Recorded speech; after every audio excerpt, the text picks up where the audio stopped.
I found that nothing in life is worthwhile unless you take risks. Nothing.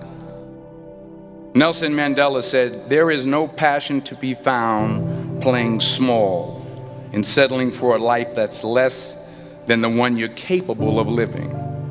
Now, I'm sure in your experiences in school and applying to college and picking your major and deciding what you want to do with life, I'm sure people have told you to make sure you have something to fall back on. Make sure you got something to fall back on, honey.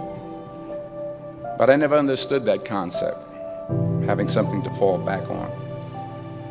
If I'm going to fall, I don't want to fall back on anything. I want to fall forward.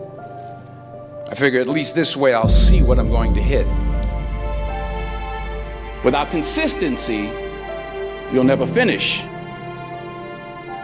So do what you feel passionate about. Take chances.